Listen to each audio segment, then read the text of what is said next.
Apakah Anda sering kesulitan fokus, mudah terdistraksi, atau merasa otak tidak bekerja maksimal? Bayangkan jika ada cara ilmiah untuk meningkatkan konsentrasi tanpa harus bergantung pada obat. Di video ini, kita akan membahas biofeedback EEG dan stimulasi audiovisual, teknik revolusioner yang terbukti membantu mengatur gelombang otak dan meningkatkan fokus. Jika Anda ingin memahami lebih dalam bagaimana otak bekerja dan mengontrol fokus serta emosi dengan lebih baik, dapatkan 13 e-book eksklusif tentang otak dan perilaku manusia yang bisa mengubah hidup Anda. Cek sekarang! Jangan lupa like, subscribe, aktifkan lonceng notifikasi, dan share video ini agar lebih banyak orang mendapatkan manfaatnya. Rahasia fokus tajam biofeedback EEG dan stimulasi otak untuk terbukti ilmiah. Perawatan yang serupa dengan biofeedback EEG disebut stimulasi audiovisual. Teknik ini dikembangkan oleh psikolog Harold Russell, PhD, dan John Carter, PhD, di University of Texas di Galveston. Keduanya, Dr. Russell dan Dr. Carter, terlibat dalam pengembangan pengobatan anak-anak ADD dengan biofeedback EEG. Mereka ingin mengembangkan teknik perawatan yang dapat tersedia secara luas bagi anak-anak yang membutuhkannya. Berdasarkan konsep yang disebut entrainment, di mana gelombang otak cenderung menangkap irama di lingkungan sekitar, mereka mengembangkan kacamata dan headphone khusus yang memancarkan cahaya dan suara pada seseorang pada frekuensi tertentu untuk membantu otak menyesuaikan diri dan menjadi lebih fokus. Pasien memakai kacamata ini selama 20 hingga 30 menit sehari. Saya telah mencoba perawatan ini pada sejumlah pasien dengan beberapa hasil yang menggembirakan. Seorang pasien yang mengalami tik saat mengonsumsi Ritalin dan Dexedrine mencoba kacamata tersebut selama sebulan. Gejala ADD-nya membaik secara signifikan. Saat ia menghentikan stimulator audiovisual, gejalanya kembali muncul. Gejalanya kembali mereda saat ia mencoba perawatan tersebut lagi. Saya percaya bahwa teknik stimulasi audiovisual menunjukkan janji untuk masa depan, tetapi diperlukan penelitian lebih lanjut. Seperti yang disebutkan, banyak orang dengan masalah korteks prefrontal cenderung mencari konflik untuk merangsang otak mereka. Sangat penting bagi Anda untuk tidak memperparah kekacauan, tetapi justru membuatnya kelaparan. Semakin seseorang dengan pola ini tanpa sadar mencoba membuat Anda kesal atau marah, semakin Anda perlu bersikap tenang, kalem, dan tenang. Saya mengajari orang tua dari anak-anak ADD untuk berhenti berteriak. Semakin mereka berteriak dan meningkatkan intensitas emosional dalam keluarga, semakin anak-anak mencari kekacauan. Saya juga mengajari saudara kandung dan pasangan untuk menjaga suara rendah dan sikap tenang. Semakin keras orang dengan ADD mencoba meningkatkan situasi, semakin tidak intens responden seharusnya. Sungguh menarik bagaimana resep ini bekerja. Secara umum, orang-orang yang suka mencari konflik terbiasa membuat Anda kesal.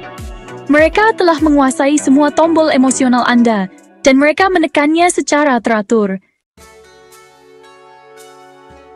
Ketika Anda mulai menolak drama dan adrenalin mereka, dengan menjadi kurang reaktif dan lebih tenang dalam situasi yang menegangkan, mereka awalnya bereaksi sangat negatif, hampir seperti mereka sedang mengalami putus obat.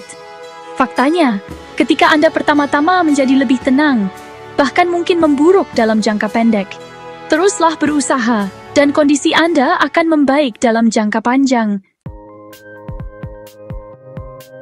Berikut ini beberapa strategi dalam menghadapi seseorang yang memiliki kecenderungan menuju perilaku mencari konflik. Jangan berteriak. Semakin tinggi suaranya, semakin rendah suaramu. Jika Anda merasa situasi mulai tidak terkendali, beristirahatlah. Mengatakan Anda harus pergi ke kamar mandi mungkin merupakan resep yang bagus.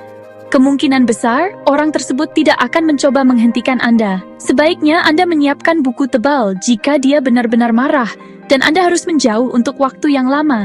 Gunakan humor, tetapi bukan sarkasme atau humor marah, untuk meredakan situasi. Jadilah pendengar yang baik. Katakan Anda ingin memahami dan mengatasi situasi tersebut, tetapi Anda dapat melakukannya hanya saat keadaan sudah tenang.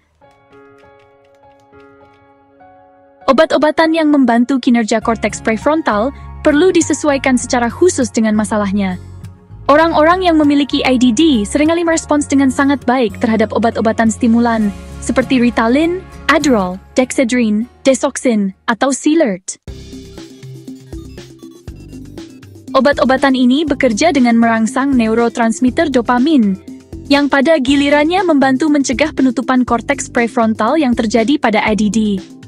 Bertentangan dengan kepercayaan umum, obat-obatan ini sangat aman dan dapat ditoleransi dengan baik dan memberikan dampak yang signifikan hampir seketika. Saya telah melihat obat-obatan ini mengubah kehidupan orang-orang. Saya melakukan studi SPECT pada seorang anak laki-laki berusia 10 tahun dengan ADD yang mengonsumsi dan tidak mengonsumsi obatnya.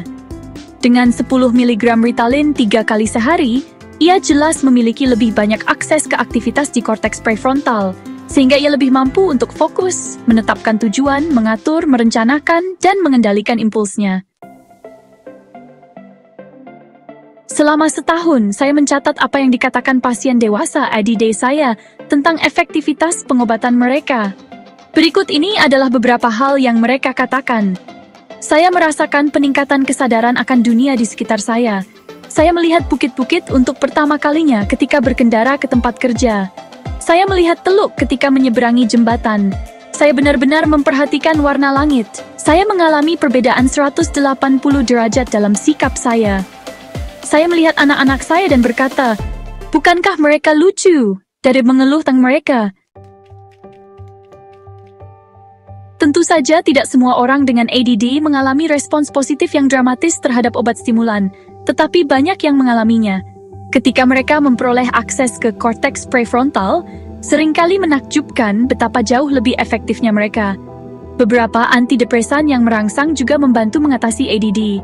Norpramin dan tofranil meningkatkan neurotransmitter norepinefrin dan sangat membantu bagi penderita ADD dan gejala kecemasan atau depresi. Wellbutrin meningkatkan neurotransmitter dopamin dan seringkali membantu bagi penderita ADD dan depresi atau energi rendah. Effexor meningkatkan neurotransmitter serotonin, norepinefrin, dan, dalam dosis yang lebih tinggi, dopamin dan sangat membantu bagi penderita ADD yang terlalu fokus atau obsesif.